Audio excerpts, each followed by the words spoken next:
The Wind in the Willows by Kenneth Grahame. Ch4 Mr Badger. They waited patiently for what seemed a very long time, stamping in the snow to keep their feet warm. At last they heard the sound of slow shuffling footsteps approaching the door from the inside. It seemed, as the mole remarked to the rat, like someone walking in carpet slippers that were too large for him and down at heel, which was intelligent of Mole because that was exactly what it was. There was the noise of a bolt shot back, and the door opened a few inches, enough to show a long snout and a pair of sleepy, blinking eyes. "No, the very next time this happens," said a gruff and suspicious voice, "I shall be exceedingly angry. Who is it this time, disturbing people on such a night? Speak up." "Oh, Badger," cried Rat, "let us in." "Please, it's me, Rat, and my friend Mole, and we've lost our way in the snow." "What, Ratty, my dear little man," exclaimed the Badger in quite a different... "What, Ratty, my dear little man," exclaimed the Badger in quite a different voice. "Come along in, both of you, at once. Why, you must be perished. Well, I never, lost in the snow, and in the wild wood too, and at this time of night, but come in with you." The two animals tumbled over each other in their eagerness to get inside, and heard the door shut behind them with great joy and relief. The Badger, who wore a long dressing gown, and whose slippers were indeed very down at the heel, carried a flat candlestick in his paw and had probably been on his way to bed when their summons sounded. He looked kindly down on them and patted both their heads. "This is not the sort of night for small animals to be out," he said paternally. "I'm afraid you've been up to some of your pranks again, Ratty. But come along, come into the kitchen. There's a first-rate fire there, and supper and everything." He shuffled on in front of them, carrying the light, and they followed him, nudging each other in an anticipating sort of way, down a long, gloomy, and, to tell the truth, decidedly shabby passage into a sort of central hall, out of which they could dimly see other long tunnel-like passages branching, passages mysterious and without apparent end. But there were doors in the hall as well, stout, oaken, comfortable-looking doors. One of these the Badger flung open, and at once they found themselves in all the glow and warmth of a large firelit kitchen. The floor was well-worn red brick, and on the wide hearth burnt a fire of logs between two attractive chimney corners tucked away in the wall, well out of any suspicion of draught. A couple of high-backed settles facing each other on either side of the fire gave further sitting accommodations for the sociably disposed. In the middle of the room stood a long table of plain boards placed on trestles, with benches down each side. At one end of it, where an armchair stood pushed back, were spread the remains of the Badger's plain but ample supper. Rows of spotless plates winked from the shelves of the dresser at the far end of the room, and from the rafters overhead hung hams, bundles of dried herbs, nets of onions, and baskets of eggs. It seemed a place where heroes could fitly feast after victory, where wary harvesters could line up in scores along the table and keep their harvest home with mirth and song, or where 2 or 3 friends of simple tastes could sit about as they pleased and eat and smoke and talk in comfort and contentment. The ruddy brick floor smiled up at the smoky ceiling. The oaken settles, shiny with long wear, exchanged cheerful glances with each other. Plates on the dresser grinned at the pots on the shelf, and the merry firelight flickered and played over everything without distinction. The kindly Badger thrust them down on a settle to toast themselves at the fire, and bade them remove their wet coats and boots. Then he fetched them dressing gowns and slippers, and himself bathed the mole's shin with warm water and mended the cut with sticking plaster, till the whole thing was just as good as new, if not better. In the embracing light and warmth, warm and dry at last, with weary legs propped up in front of them, and a suggestive clink of plates being arranged on the table behind, it seemed to the storm-driven animals now in safe anchorage that the cold and trackless wild wood was just left outside. That the cold and trackless wild wood just left outside was miles and miles away, and all that they had suffered in it a half-forgotten dream. When at last they were thoroughly toasted, the Badger summoned them to the table, where he had been busy laying a repast. They had felt pretty hungry before, but when they actually saw at last the supper that was spread for them, really it seemed only a question of what they should attack first and where all was so attractive, and whether the other things would obligingly wait for them till they had time to give them attention. Conversation was impossible for a long time, and when it was slowly resumed, it was that regrettable sort of conversation that results from talking with your mouth full. The Badger did not mind that sort of thing at all, nor did he take any notice of elbows on the table or everybody speaking at once. As he did not go into society himself, he had got an idea that these things belonged to the things that didn't really matter. We know, of course, that he was wrong and took too narrow a view, because they do matter very much, though it would take too long to explain why. He sat in his armchair at the head of the table and nodded gravely at intervals as the animals told their story, and he did not seem surprised or shocked at anything, and he never said, "I told you so," or "just what I always said," or remarked that they ought to have done so-and-so, or ought not to have done something else. The mole began to feel very friendly toward him when supper was really finished at last, and each animal felt that his skin was now as tight as was decently safe, and that by this time he didn't care a hang for anybody or anything.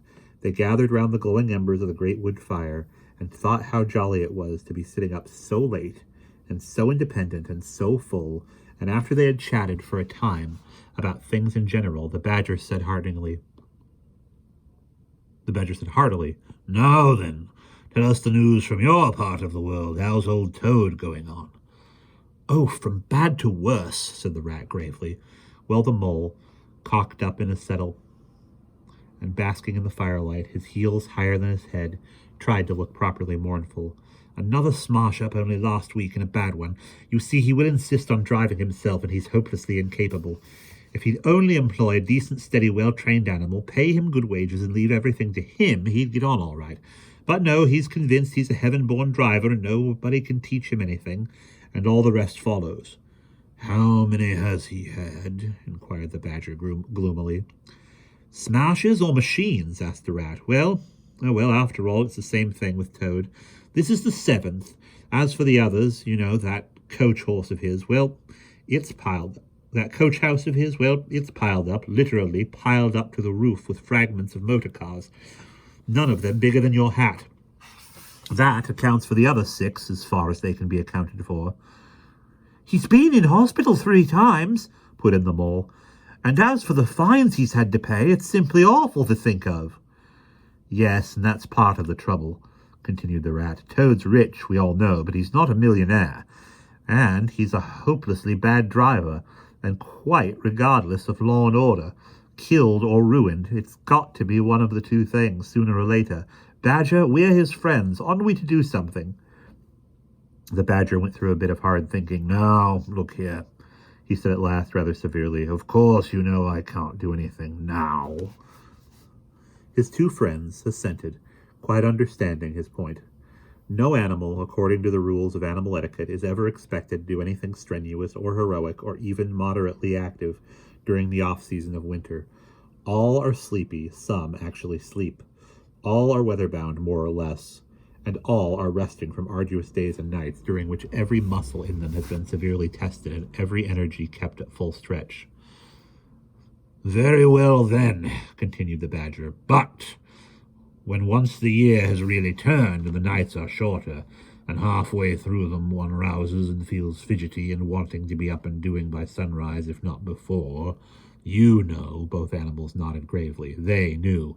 "Well, then," went on Badger, "we, that is you and me and our friend the Mole here, will take Toad seriously in hand. We'll stand no nonsense whatever. We'll bring him back to reason by force if need be. We'll make him be a sensible Toad. You're asleep, Rat." "Not me," said the Rat, waking up with a jerk. "He's been asleep 2 or 3 times since supper," said the Mole, laughing. He himself was feeling quite wakeful and even lively, though he didn't know why. The reason was, of course, that being naturally an underground animal by birth and breeding, the situation of Badger's house exactly suited him and made him feel at home. while the rat, who slept every night in a bedroom the windows of which opened on a breezy river, naturally felt the atmosphere still and oppressive. "Well, it's time we were all in bed," said the Badger, getting up and fetching flat candlesticks. "Come along, you two, and I'll show you your quarters, and take your time tomorrow morning. Breakfast at any hour you please." He conducted the two animals to a long room that seemed half bedchamber and half loft. The Badger's winter stores, which indeed were visible everywhere, took up half the room: piles of apples, turnips and potatoes, baskets full of nuts, and jars of honey. But the two little white beds on the remainder of the floor looked soft and inviting, and the linen on them, though coarse, was clean and smelt beautifully of lavender.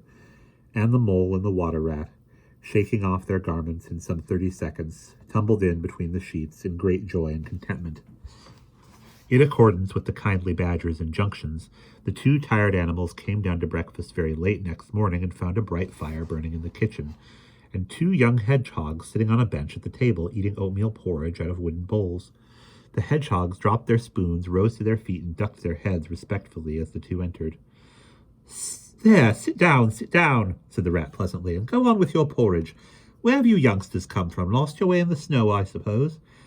"Yes, please, sir," said the elder of the two hedgehogs respectfully. "Me and little Billy here, we was trying to find our way to school. Mother would have us go, was the weather ever so, and of course we lost ourselves, sir, and Billy he got frightened and took and cried, being young and faint-hearted. And at last we happened up against Mr Badger's back door, and made as bold as to knock, sir, for Mr Badger, he's a kind-hearted gentleman, as everyone knows." "I understand," said the rat, cutting himself some rashers from a side of bacon, while the mole dropped some eggs into a saucepan. "And what's the weather like outside? You needn't sir me quite so much," he added. "Oh, terrible bad, sir. Terrible deep the snow is," said the hedgehog. "No getting out for the likes of you gentlemen today." "Where's Mr Badger?" inquired the mole, as he warmed the coffee pot before the fire. "The master's gone into his study, sir," replied the hedgehog, "and he said as how he was going to be particularly busy this morning, and on no account was he to be disturbed." This explanation, of course, was thoroughly understood by everyone present. The fact is, as already set forth, when you live a life of intense activity for 6 months of the year, and of comparative or actual somnambulance for the other 6, during the later period, you cannot be continually pleading sleepiness when there are people about or things to be done. The excuse gets monotonous. The animals well knew that Badger, having eaten a hearty breakfast, had retired to his study and settled himself in the armchair with his legs up on another and a red cotton handkerchief over his face, and was being busy in the usual way at this time of the year. The front door bell clanged loudly, and the rat, who was very greasy with buttered toast, sent Billy, the smaller hedgehog, to see who it might be. There was the sound of much stamping in the hall, and presently Billy returned in front of the otter, who threw himself on the rat with an embrace and a shout of affectionate greeting. "Get off!" spluttered the rat, with his mouth full. "Thought I should find you here all right," said the otter cheerfully. "They were all in a great state of alarm along the river bank when I arrived this morning. Rat never been home all night, no mole either. Something dreadful must have happened, they said, and the snow had covered up all your tracks, of course, but I knew that when people were at any fix, they mostly went to Badger, or else Badger got to know of it somehow, so I came straight off here through the wildwood and the snow. My, it was fine coming through the snow as the red sun was rising and showing against the black tree trunks. As you went along in the stillness, every now and then the masses of snow slid off the branches suddenly with a flop, making you jump and run for cover. Snow castles and snow caverns had sprung up out of nowhere in the night, and snow bridges, terraces, ramparts. I could have stayed and played with them for hours. Here and there, great branches had been torn away by the sheer weight of the snow, and robins perched and hopped on them in their perky, conceited way, just as if they had done it themselves.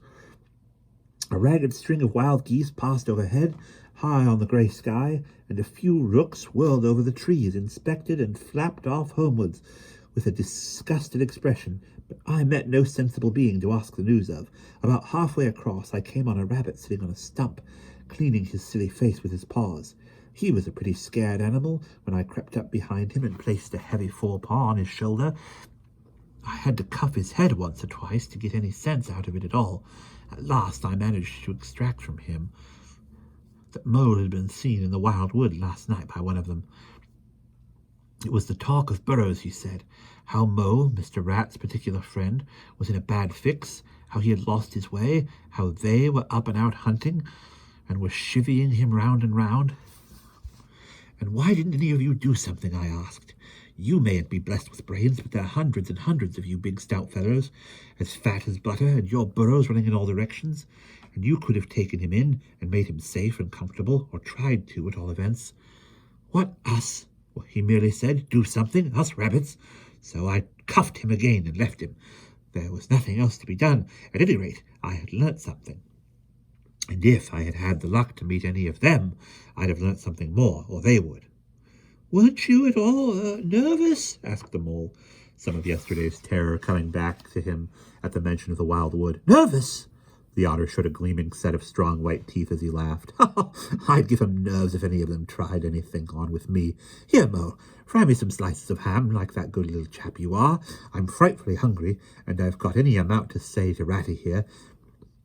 Haven't seen him for an age. And so the good-natured Mole, having cut some slices of ham, set the hedgehogs to fry it, and returned to his own breakfast, whilst the Otter and the Rat, their heads together, eagerly talked river shop, which is a long shop, and talk that is endless, running on like the babbling river itself. A plate of fried ham had just been cleared and sent back for more, when the Badger entered, yawning and rubbing his eyes, and greeted them all in his quiet, simple way, with kind inquiries for every one. It must be getting on to luncheon time, he remarked to the Otter. Better stop and have it with us. You must be hungry this cold morning.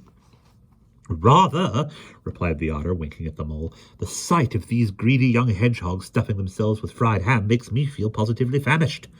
The hedgehogs, who were just beginning to feel hungry again after their porridge, and after working so hard at their frying, looked timidly up at Mr. Badger, but were too shy to say anything. Here, you two youngsters, be off home to your mother, said the Badger kindly. I'll send someone with you to show you the way. You won't want any dinner today, I'll be bound.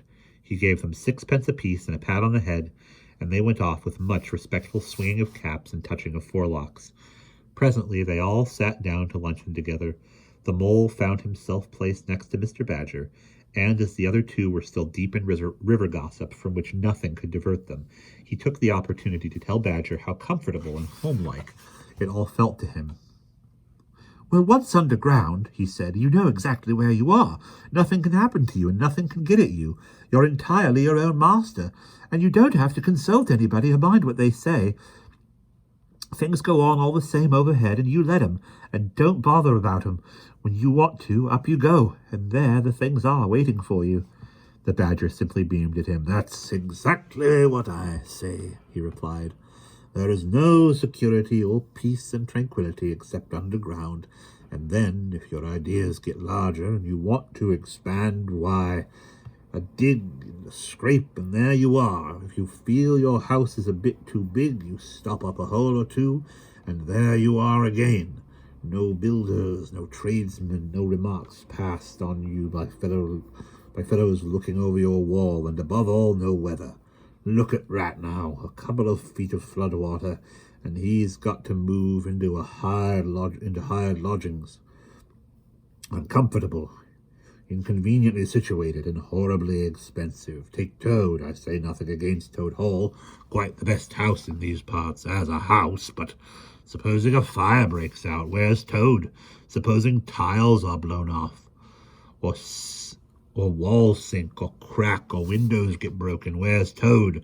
Supposing the rooms are drafty, I hate a draft myself, where's Toad? No, up and out of doors is good enough to roam about and get one's living in, but underground to come back to at last, that's my idea of home. The Mole assented heartily, and the Badger, in consequence, got very friendly with him. When lunch is over, he said, I'll take you all round this little place of mine. I can see you'll appreciate it. You understand what domestic architecture ought to be, you do.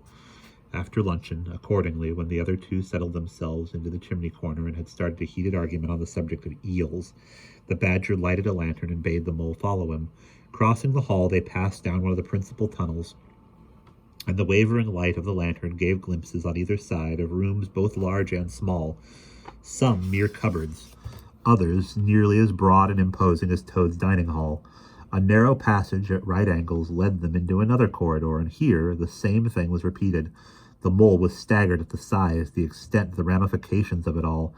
At the length of the dim passages, the solid vaultings of the crammed store chambers, the masonry everywhere, the pillars, the arches, the pavements.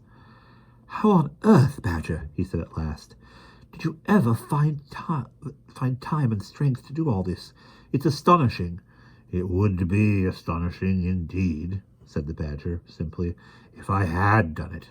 But as a matter of fact, I did none of it, only cleaned out the passages and chambers as far as I had need of them. There's a lot more of it all round about. I see you don't understand, and I must explain it to you. Well, very long ago, on the spot where the wild wood waves now, before ever it had planted itself and grown up to what it is now, there was a city of people, you know. Here, where we are standing, they lived and walked and talked and slept and carried on their business. Here they stabled their horses and feasted. From here they rode out to fight or drove out to trade. They were a powerful people and rich and great builders. They built to last, for they thought their city would last forever. "But what has become of them all?" asked the Mole. "Who can tell?" said the Badger. "People come. They stay for a while. They flourish, they build, and they go. It is their way, but we remain. There were Badgers here, I've been told, long before that same city ever came to be. And now there are Badgers here again. We are an enduring lot, and we may move out for a time, but we wait and are patient, and back we come, and so it will ever be." "Well, and when they went at last, those people?" said the Mole.